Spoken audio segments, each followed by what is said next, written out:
Hello, everybody, and welcome to coverage of Grand Prix Atlantic City here from New Jersey. My name is Marshall Sutcliffe. I'm in the booth with Nate Price, and we are in the feature match area. It looks like we're going to be seeing a battle of two.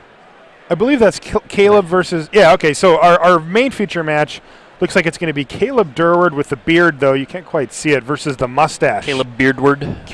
Of David Ochoa. Yeah, this is definitely a facial match, feature match, a facial hair feature match for the ages. It is. Loser shaves. And it looks like Caleb has decided to take a mulligan here. I don't see Ochoa's hand, but I'm assuming that he's kept. Where's cards? At this point. Yeah, I don't know. Now, in our secondary feature match, we've got a real barn burner as well. It's two Hall of Famers going at it. Yeah. With Steve OMS versus PV, Paulo Vitor Dama Rosa. So that we're going to be keeping an eye on that one as we go as well. That matchup is to determine who's able to be referred to purely as letters in the future. Yeah. We also do that for the PV LSV match. Yep. So our main feature match is going to be a matchup between Caleb Durward, who is currently on these are two fairly unorthodox decks. Caleb's running a green-white mid-range deck, tops out at Tristani, Selesnya's Voice, which is an excellent card against the aggro decks you see in the field. Like, the life gain that card could provide you is just absolutely tremendous. He's running both copies of Garruk, although there are more copies of Primal Hunter than not, which is a nod to the control decks running around, plus the fact that most of his creatures tend to be on the larger side. He's not running the low curve where the card drawing would be less effective. Okay. And David Ochoa is running the Hexproof Auras deck, using cards like Invisible Stalker, Fencing Ace, Geist of St. Traft, and powering them up with cards like Rancor, Ethereal Armor, Spectral Flight, Curiosity. This is a little one-of for a little spice, but that's interesting. Takes advantage of the fact that there are very few ways that are non-targeted in this format to actually remove a creature, and consequently the creatures with hexproof with auras on them become incredibly resilient threats and have a tendency to end the game fairly quickly. That's right. It looks like Caleb's going to go down to 5 here. One other thing to note about this hexproof auras type deck is that while it is somewhat susceptible to wrath effects like Supreme Verdict and Bonfire of the Damned, it also has a nice recovery plan. It can usually just deploy threats one at a time. That gives them a certain level of inevitability, and at some point they have to wrath, and then you can get them. So. Yeah, this deck's weakest matchup is... Cavernous Souls naming human, I'm assuming, and he's going to play an Avacyn's Pilgrim on turn 1 for Ochoa. Caleb on his mulligan to 5. Now, he was on the draw, so it's not all bad for him, but... And Ochoa kindly puts human on there for us. Is just going to play a forest here from Durward. So... Let's see if Ochoa has the all-important turn 2 Geist of St. Traft. That's a huge hitting play. Danger, Will Robinson. See at least a Silverblade Paladin in his hand. It looks to me like he's got the one copy of Feeling of Dread in his deck as well. Yeah, in the main. I think he's got more on the board. I'm not sure, but I think you're correct. But the card is extremely effective in certain situations. It's just a pure tempo card more often than not. By the way, I just overheard Steve OMS say, I will be reading cards. We saw that in his feature match that we had him in earlier. He was reading basically every card. So he's just warning his opponent that he hasn't fully studied up for this. He's largely retired.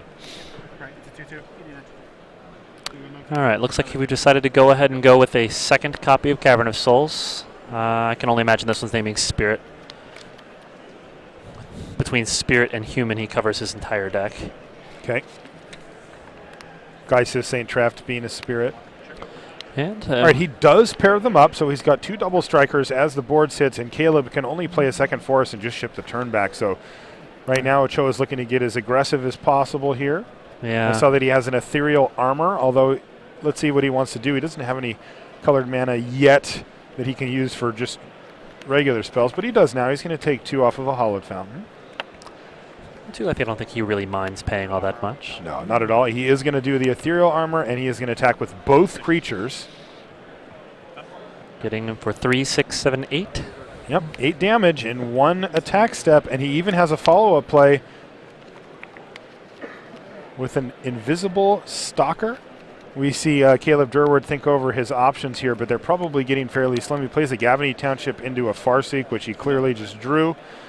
And he's going to get Temple Garden, kind of fling it onto the table and ship the turn back here. Right, be very so tough. For Ochoa him says untap, attack you for 9. Oh, right, yeah, you got me. Sorry. 12, and then 8, 9, 3. My pen is dead. Do you have a pen handy? Thank you. So you're at 3. that's another Hunt Master. All right, so David Ochoa plays Temple Garden, taps, and just passes a turn because he's got lethal on board. Now, if that Silverblade Paladin were to die, however, he would be able to attack for 2 as the board sits and not kill Caleb, but he's looking really good for David right now. I'm Dryad. Caleb's answer is He's to going to actually name Dryad, kill it. and he's going to play Tristani Celesnia's Voice here, which is kind of an interesting one. Although he is actually just dead on board anyway. And David Ochoa points that out to his opponent, and his opponent agrees and scoops up his card. So Ochoa wins a quick one in game 1 off of a mulligan to 5 from Caleb. He never really could get anything moving forward. No, I mean, he was behind the 8 ball from game or turn 1, so it'll be interesting to see what he comes up with a full hand this time. Yep. All right, let's take a quick look at COMS versus PV. On the other side of the table, so on the right, we have Steve OMS with his blue-white flash deck. It was popular a little while ago, but he seems to be sticking with it here and PV looks like he, as we mentioned before, is running kind of a bigger Naya mid-range. Yeah, it's like a Naya. It's a big Naya black. Like if you want to toss a few words, he's also running Rakdos' Return and the black mana for an Unburial Rites as well. So gives himself some game against the control decks here by having those 2 cards, as well as a nice solid finisher.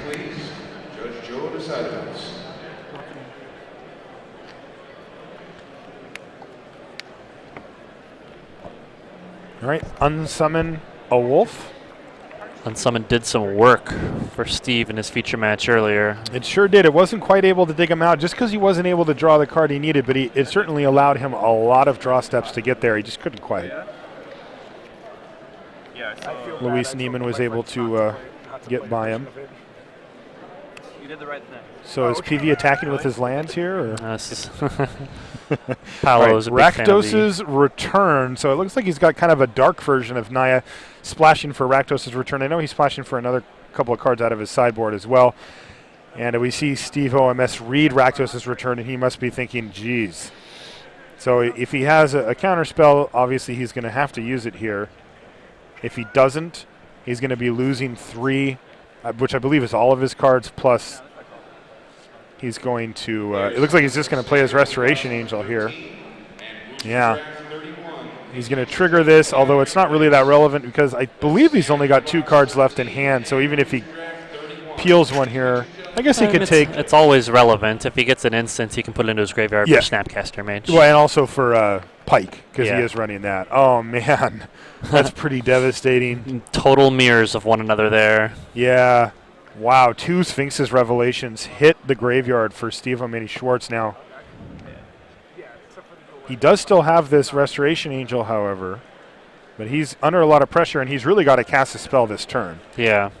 If he doesn't cast a spell this turn, then those Huntmasters are transforming, and the triggers are going to do 4 to Steve. They're also going to do 4 to that Restoration Angel, but he does have a spell, so it's moot.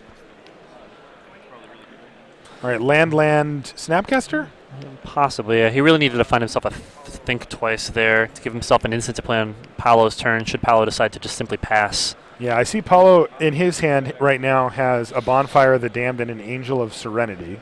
He's at 6 mana, so he still needs 1 more to cast Angel. But right now, those Huntmasters are going to do the majority of the work. Paolo's anyway, going hunting, I'd imagine, to double check and make sure there's no think twices in his opponent's bin. that's right. And he just simply passes the turn back, and that is going to allow both Huntmasters to transform into Ravager of the Fells. Steve's going to take a look, and what it's going to tell him is he's will just be got a reading lot of cards. value here. Yeah, they're now 4/4 Tramplers, and when they turn over, he gets to do 2 damage to a creature and 2 damage to a player for each of them. So 2 to the Angel, 2 to you, 2 to the Angel, 2 to you. And we have Angel down. This is still all during Steve's upkeep. He goes to his draw step. He draws a Dissipate. Not the worst possible, but it's pretty low on the totem pole here. Would have certainly been nice to have a couple of turns ago. Yeah, he's going to attack with a Spirit Token and do nothing. And right now, Paulo is looking as if he has revealed a miracle, and he has. It's a Bonfire of the Damned, and he's going to miracle it for 5. That would be game if it resolved. It would indeed. It's going to wipe away Steve Mini Schwartz's board and leave 2 4/4 tramplers for PV. Meanwhile, Steve takes 5 in the transaction as well. And it looks like PV has game 1. Now, we know that there's a Dissipate here, but still, Steve is going to take a beating here. 8 damage coming at you. Steve can block both of them, or however he wants to, but he's still going to take 5 damage here. 2 damage here. Yeah, I think at this point he's playing himself to a supreme verdict. So might as well go ahead and present the damage now. Absolutely. So he goes down to 9, which means the PV has lethal, but really he has that Bonfire of the Damned in his hand, which will enable it. Yeah, Bonfire will be able to. Steve has the advantage of having that Moorland Haunt in play, and the 2 creatures he just killed allow him to create a token during combat, so he can skirt. Yeah, but it's just not enough gonna be. because of trample. Oh, yeah? Yeah, the trampling Ravager of the Fells just make that plan a lot worse. And PV is able to take down the first game here.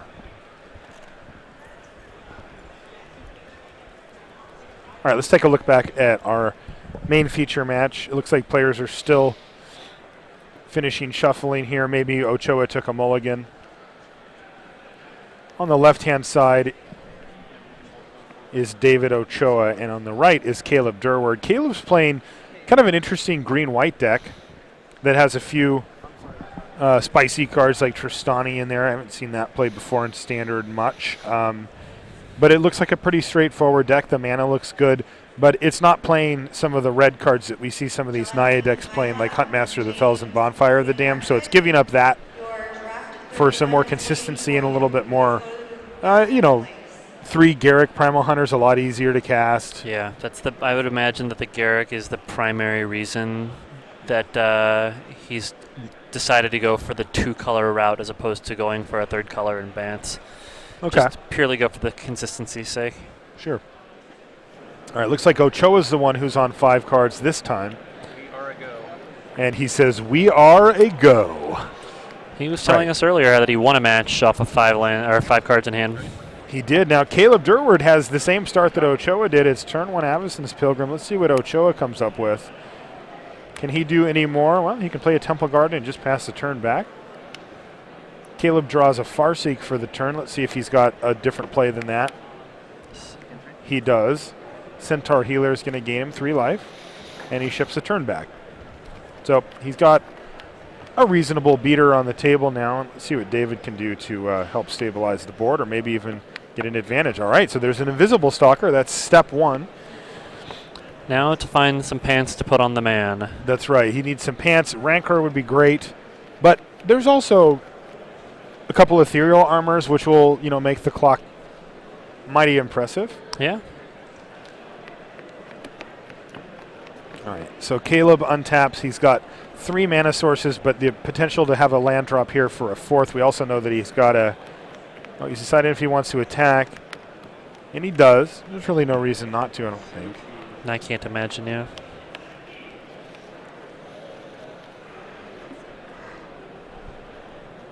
All right. So it looks like he's going to play his land for the turn. And is he going to Farseek, or does he have a better play than this? Well, if he didn't attack with his Pilgrim, Yeah, he's going to use up Yeah. the mana for sure, and it looks like it's just going to be another Centaur Healer, putting him all the way up to 26 and making it a little harder here for Ochoa to cobble together a race, even if he does have the Rancor. He does have the Rancor. and Wow, and Ethereal he Armor. does have the Ethereal Armor. We just mentioned that here in the booth. He plays a land tapped, and he's going to attack. 21. Wow, it's for 5 damage. Yep. He's holding on to at least one feeling of dread as well, which will allow him to That's basically 2 significantly turns out-tempo. Yeah. of no attacks from Caleb's 2 creatures. It looks like Caleb's lining up his guys to attack all of them for 7. It's going to put him down to 10. David says that's fair. All right. And there's a brick as well. Loxodon Smiter comes down Lethal on the for table. Caleb Durward. So yeah, he's representing lethal here, but really he can only Oh attack my. for 4 for the next 2 turns unless he plays another creature. I think that was another ethereal armor off the top of the deck. That would be really, really good. They would both add +3/+3 yeah. to the Invisible Stalker. And considering that Caleb's on green-white, it's, you know, there's no Lilianas in his future, so Not at all.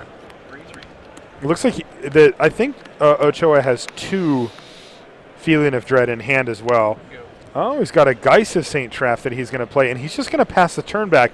This is an interesting play because now this Invisible Stalker actually plays great defense. Certainly does. It's a very large power and first strike to boot. And first strike as well. It doesn't look like Caleb's going to have any attacks here. If he does, he's just got to attack with everybody, and that's going to let him eke in 3 or 4 damage.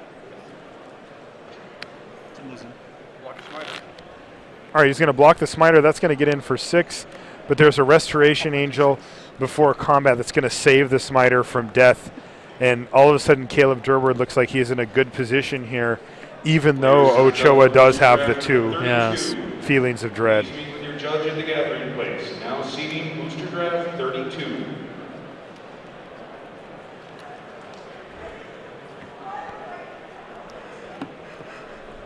See the Ocho go into the tank here. He's doing some math. He's trying to see if there's any way he can punch through enough damage, even with his 2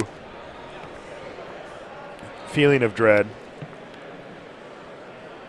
If he had 2 lands, he could use both of them and then both of them, and he could get in for a ton of damage that way.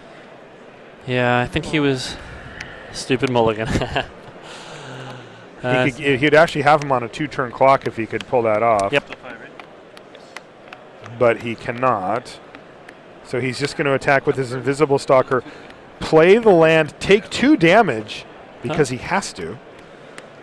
But And he's going to tap down everything but an Avacyn's Pilgrim, but he's left back that Geist of St. Traff to block it. So right now he's got Caleb on basically a 3-turn clock, and he's only got 2 turns worth of defense here. So 3, 4, 5, 6, 7, 8. He's really close. He's only got 2 cards in hand, right? the Ocho, Yeah. he has 2 cards The in 2 hand. They're Feeling of both Dread. Feeling of Dread as far as I could see. Okay. All right, here's Feeling of Dread to tap down the Angel and the Smiter, and he's going to flash it back right away to tap down the 2 Centaur Healers. And that's going to leave no attacks for Caleb. So this is actually a key turn, because if Caleb can commit something to the board here that can block or attack next turn, then it'll basically seal it up for Looks him. like he might have a Garruk Relentless in his Yeah, hand. I'm pretty sure that's what he has. I saw that he has a transform card there. Now, it doesn't actually hit anything, but it does make a wolf, which is a big deal Good enough. in this situation since the wolf is lethal.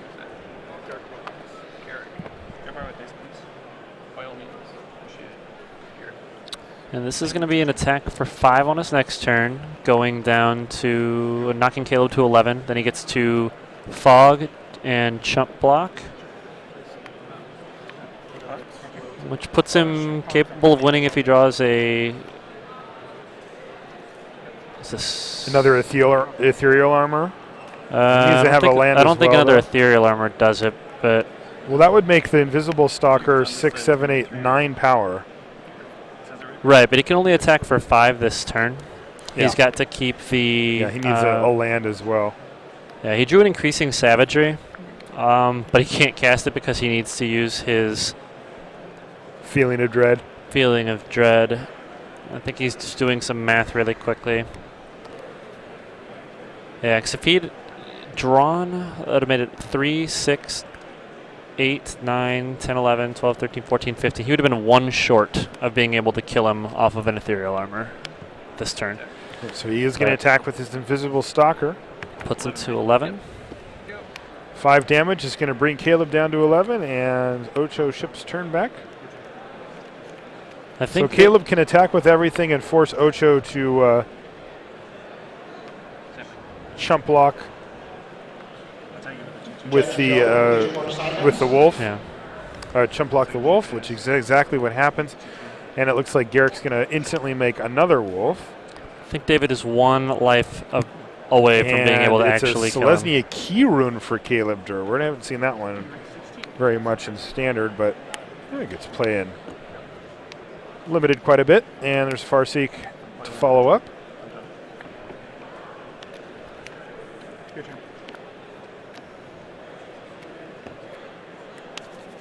All right, we see David Ochoa rub his hands together. No, well, we're starting with this. So. All right, so he's starting off with this is interesting. So this is actually going to pump up his. Oh wow, he drew an ethereal armor off of it. Is that He enough? instantly played it, but is it enough? He's counting it out. 1, 2, 3, 4, 5, 6, 7, 8, 9, 10, He's 11. got It's 4 exactly. auras, It's 8, exactly 9, 10, enough. 11 damage. That you're mocking me. This is disgusting. That is 11, I think. That is 11, yes. And he attacks for Wow. 11 unblockable, and he wins off of double top deck. Abundant growth into ethereal armor, and you see Ochoa shake his head. Wow, what a victory. I really hope you enjoyed that. Oh, we enjoyed it did, too. Ochoa. Oh, We yeah. definitely did. That's fantastic. No, I actually didn't know how much. All right, moving on to All our right, let's move back to our other featuring match. Steve OMS on the right side of your screen versus PV on the left. You can tell because his lands are ahead of his creatures. Yeah. It's not as weird to me as it is to a lot of other people, but I'm a Midwest Magic player, so I've been playing against Adrian Sullivan for over a decade. That's something he does that too. Yeah. Okay. Yeah, I'm not used to that at all. Yeah. I suppose it doesn't really matter. Yeah, Steve's got the loneliest rune chanter spike He over on his does. side. It needs a Not friend, for and long, it looks like Steve is just conceding here. We've come right at the end of the match as he extends the hand, and we see PV Hall of Famer defeat Steve OMS, Hall of another Famer. Hall of Famer. Yeah, both of.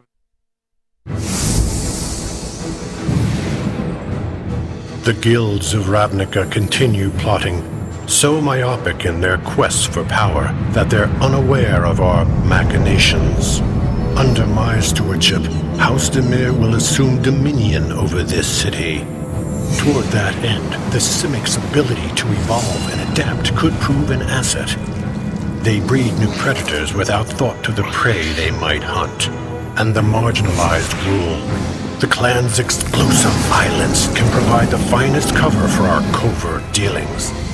The Orzhov Syndicate skillfully restored the facade of piety, but are driven as ever by base pursuits of wealth and power.